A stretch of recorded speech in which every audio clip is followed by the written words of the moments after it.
Hey everyone, I hope you're all having a fantastic day so far. Today I'm going to be talking about how leaders can effectively work with contractors. I didn't have time to do an elaborate video this time around. I'm using my phone at the moment, but hopefully it's still impactful. So I've got my phone here just to give me some sort of like pointers. And the first thing I want to talk about is really sort of like this whole space of leadership and contracting. And I'm talking about leadership because, again, this is Leadership Week and contractors face a multitude of different types of leaders. And unfortunately, some leaders don't really sort of like hit the mark when it comes to effectively working with or managing different contractors. So I want to talk about some of this stuff. Now, obviously, if this is done properly, then you're going to have a smooth, working relationship and dynamic. But if it doesn't work properly, then you're going to get really disgruntled contractors and you're not going to get the best out of them, and vice versa. So the first thing I want to talk about is onboarding. Now, it is a leader's responsibility. So in this instance, it may be the hiring manager or it may be the line manager, so to speak, if you're inside of IR35, to ensure that certain things are done properly. This includes things like IT. This also includes things like making sure that the agency is doing their part in terms of doing the checks and everything else. This is making sure that onboarding is done properly. So they are set up on the right systems and accounts, so there are no distractions. This is making sure that the right authorizers are on the system to ensure payment for that specific contractor. So all of these things come into play when it comes to, again, contracting, leadership, hiring managers, etc., etc. So bear these things in mind if you're in that position of hiring new people, because the worst thing is to have the basics not done right properly and a contractor comes in and they find out that actually, I can't get paid for the next couple of weeks, or my IT is not working properly because X person didn't set me up, or whatever it may be. So that's that. The second thing on my list is induction and training. Okay, so this looks like making sure that as a hiring manager, as a leader, you have the right team members or buddies, have a plan when it comes to inducting these individuals or making sure that they have the right level of training. So sometimes there is official training that happens that needs to take place that goes through the training sort of like team within HR, whatever it may be. But there's also local training that may need to happen when it comes to whether it's systems or software or processes or SOPs. Make sure all of this stuff is written out. And if you have this stuff written out, make sure you have some sort of planned in sessions to talk through this stuff with the contractor when they first come in. This should be done in the first week.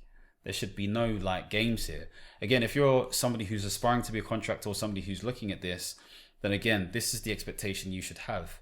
So sit down with these individuals and make sure that they clearly understand what needs to be done. Sometimes it doesn't have to be an elaborate presentation. Sometimes it's just a walkthrough and you record it, and it gives them the opportunity to watch through that recording and work through the steps. So think how you're going to navigate this stuff, because again, if you want the person to actually deliver, don't just assume that they're magicians. Contractors are not magicians, okay?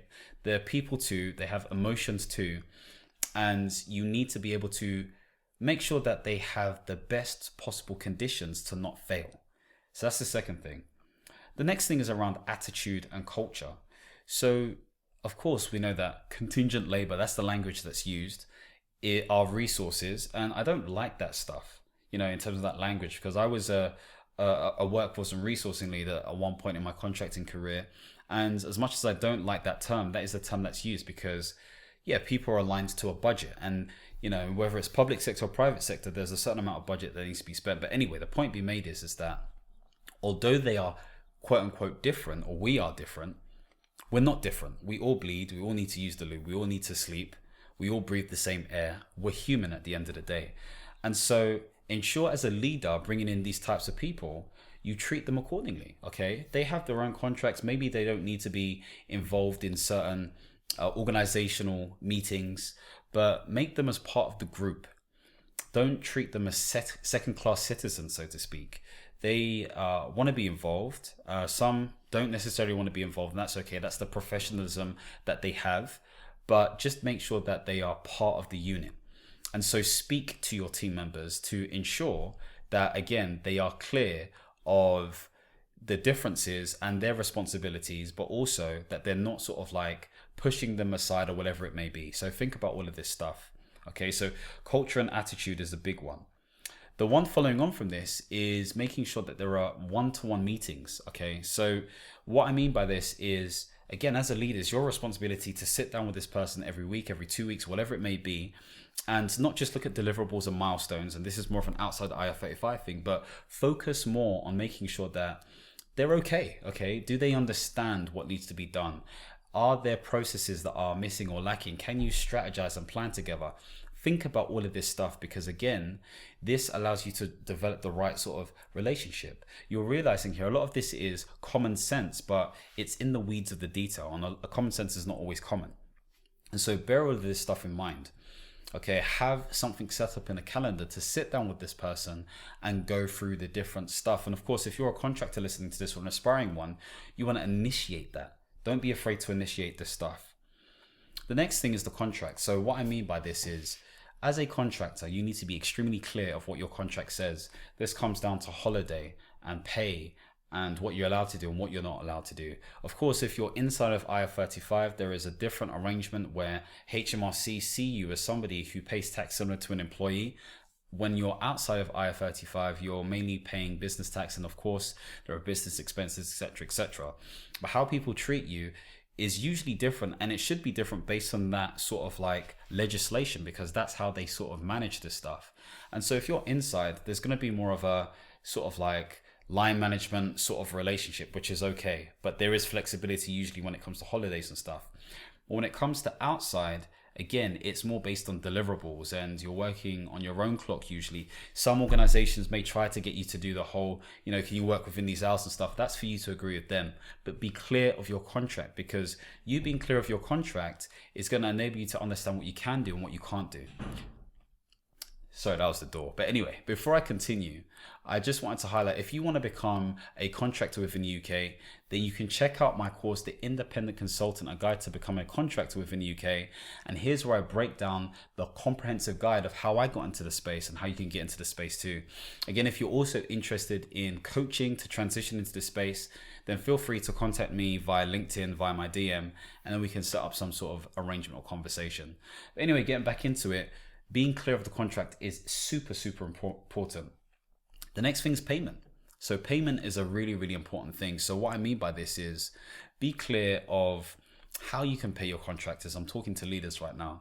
Be clear about how you can pay them, because if you're going to be funny with payment, they may be funny with you. It's that simple. I sort of empathize and sympathize with some leaders because they've never necessarily had training around this stuff. They've never had training necessarily around how to manage contingent labor, but we're in the 21st century right now. We're in a cost of living crisis. We're in a situation where bringing in permanent members of staff is taking too long. It could take 3 months, 4 months. I've seen it happen when I was working in previous organizations. So bringing in a contractor who may have, a bit more varied experience, or maybe a bit more resilient or used to this kind of stuff they come in quicker. It's easier to deal with this type of person. So this is all to say that don't play with their money. Do not play with their money at all. Make sure the right authorizers are on there. Think about scenarios where if somebody was to go on holiday or whatever it may be, you have someone who's in place who can be set up to make those payments on your behalf if you are the leader, okay? And obviously you as the contractor need to make sure that you know that's patterned, like fully patterned, basically set up. The other thing I'd say is be clear about your notice period. There are instances where you can set up your notice period to be 2 weeks or 4 weeks. This has definitely happened to me before, but there are other instances where in most cases your notice period is 0 days, where you can get let go the next day. And now usually that doesn't always happen. There is some sort of negotiation that happens, which is a gentleman's or gentlewoman's agreement, so to speak, where you give it a bit of time. But bearing that in mind, the contract will usually say by default 0 hours. So think about this, bear this in mind, okay? What does your payment terms look like? The last thing that I want to talk about is well-being. Well-being is super important. And as a leader within this space, it is your responsibility to ensure that the well-being not only of your permanent employee team is okay, but also of your contractors. If you want someone to do your best work, then it's important for them to feel like they're involved and part of the community and part of what they're doing. A contractor wants to do the best that they want to do. Okay, they're professionals.